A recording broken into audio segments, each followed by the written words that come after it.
ابن آدم کے کسی بھی برے عمل کو شرک نہیں کہا گیا. شرک ایک بہت بڑا جرم ہے، اس کے برابر کسی دوسرے عمل کو شرک نہیں کہا گیا، لیکن ریاکاری کو شرک کہا گیا. شرک اصغر ریاکاری ہے، حتیٰ کہ چوری کو بھی، ڈاکے کو بھی، زنا کو بھی، قتل انسانی کو بھی، یہ بڑے بڑے جرم ہیں، لیکن ان کو بھی شرک نہیں کہا گیا. لیکن ریا کو شرک اصغر کہا گیا. یہ چھوٹا شرک ہے، اللہ گوارا ہی نہیں کرتا کہ کوئی عمل کسی اور کے لیے کرے. شرک کی جس طرح معافی نہیں ہے، اسی طرح شرک اصغر جو ہے، اس سے ملوث عمل کسی صورت میں بھی قبول نہیں کیا جائے گا، چاہے وہ کتنا ہی بڑا عمل کیوں نہ ہو. حضرت ابو امامہ الباہلی رضی اللہ تعالی عنہ حضور کی خدمت میں حاضر ہوئے اور عرض کی، یا رسول اللہ صلی اللہ علیہ وسلم، میرے ماں باپ آپ پہ قربان ہوں، میں آپ سے یہ پوچھنا چاہتا ہوں کہ کوئی شخص اپنی جان جیسی متاع عزیز راہ خدا میں وار دیتا ہے، اس سے بڑی قربانی تو کوئی اور نہیں ہو سکتی کہ جان ہی قربان کر دی، اور اس کا مقصد اعلاء کلمت الحق تھا، لیکن ساتھ یہ بات بھی تھی چلو میری ناموری بھی ہو جائے گی، میری بہادری کے جھنڈے بھی لگ جائیں گے، تو کیا اس کو اجر ملے گا؟ تو حضور نے فرمایا فلا شیء لہ، اسے کوئی اجر نہیں ملے گا.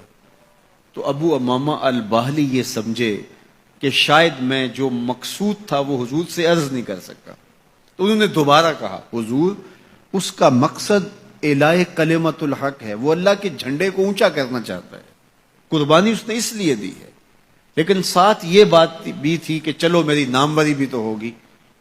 تو حضور نے فرمایا فلا شیء لہ، اسے کوئی اجر نہیں ملے گا. یہ پھر سمجھے شاید میں مقصود بیان نہیں کر سکا، تو پھر عرض کی حضور اعلاء کلمت الحق کے لیے، اللہ کے دین کو غالب کرنے کے لیے، اسلام کے جھنڈے کو اونچا کرنے کے لیے اس نے اپنی جان واری ہے، لیکن ضمن میں یہ بات بھی تھی کہ چلو ساتھ میرا نام بھی تو اونچا ہوگا، میری ناموری اور شہرت کے جھنڈے بھی تو لگیں گے.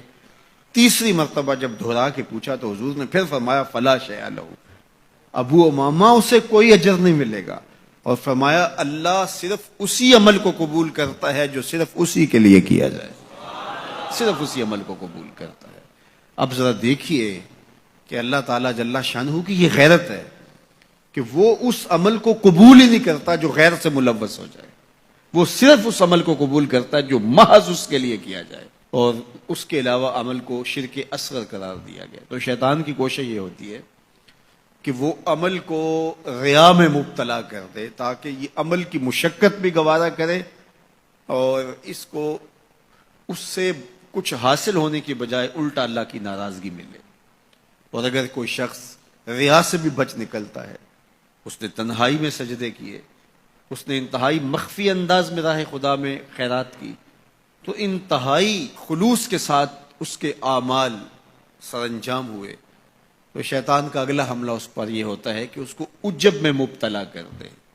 عجب کیا ہے کہ وہ اپنے عمل کو دیکھتا ہے، اپنے آپ کو دیکھتا ہے، کہتا ہے واہ یہ عمل تو میرے پاس ہے، دوسروں کے پاس تو نہیں ہے، میں تو تہجد گزار ہوں، 5 نمازیں بھی پڑھتا ہوں، صلاۃ الاشراق بھی پڑھتا ہوں، صلاۃ الچاشت بھی پڑھتا ہوں، صلاۃ الاوابین بھی پڑھتا ہوں، میں تو دن کو روزہ بھی رکھتا ہوں، راتوں کا قیام بھی مجھے نصیب ہے، میں تو تلاوت کلام مجید بھی روز اتنے پارے پڑھتا ہوں، میں یہ بھی کرتا ہوں، میں یہ بھی کرتا ہوں، کسی کے دکھلاوے کے لیے بھی نہیں کرتا. تو وہ اپنے اس عمل کی وجہ سے عجب میں، خود نمائی میں اپنے آپ کو دیکھنے لگ جاتا ہے، اور وہ جو عمل نہیں کر رہے ہوتے ان گناہ گاروں کو حقیر جاننے لگ جاتا ہے. تو یہ عجب اس کو برباد کر دیتا ہے، اور عجب اس کے عمل کے حسن کو اور عمل کے جمال کو چھین لیتا ہے. علامہ رومی فرماتے ہیں کہ کچھ عامل ایسے ہوتے ہیں کہ 4 دن نمازیں پڑھیں تو آسمان کی طرف دیکھنے لگتے ہیں کہ آسمان سے کوئی پیغام میرے نام آ رہا ہے کہ نہیں آ رہا. تو جبکہ یہ راستہ تو محض اس کی رضا کے لیے چلتے رہنے کا ہے، ساری زندگیاں گزر جاتی ہیں. حضرت ذوالنون مصری کہتے ہیں کہ میں ایک شخص کے پیچھے دوڑتا تھا اور وہ فقیر میری طرف نظر اٹھا کر بھی نہیں دیکھتا تھا. تو 40 سال کے بعد ایک دن اس نے میری طرف پلٹ کے دیکھا اور مسکرا کے کہا کہ تم میرے پیچھے پیچھے رہتے ہو، خیر تو ہے.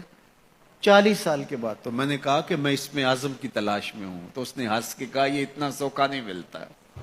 تو کہا میرے 40 سال بیت گئے اور آج اس نے نظر اٹھا کے دیکھا. ریا کے بعد اگلا مرتبہ شیطان کے لوٹنے کا وہ عجب ہے، وہ اس کے اعمال کو مزین کر کے اس کے سامنے رکھ دیتا ہے اور وہ سمجھتا ہے کہ یہ میرے پاس یہ عمل ہے، اوروں کے پاس نہیں ہے۔ لیکن اللہ کسی کے اعمال کا حجم نہیں دیکھتا، اللہ تعالیٰ جل شانہ بندوں کے عجز کو دیکھتا ہے۔ وہ گناہ جس گناہ کے بعد جو ہے وہ شرمندگی ہو جائے، اس نیکی سے بہتر ہے جس نیکی کے بعد عجب اور تکبر پیدا ہو۔ اللہ کو وہ آنسو قبول ہے جو ندامت کے ہیں۔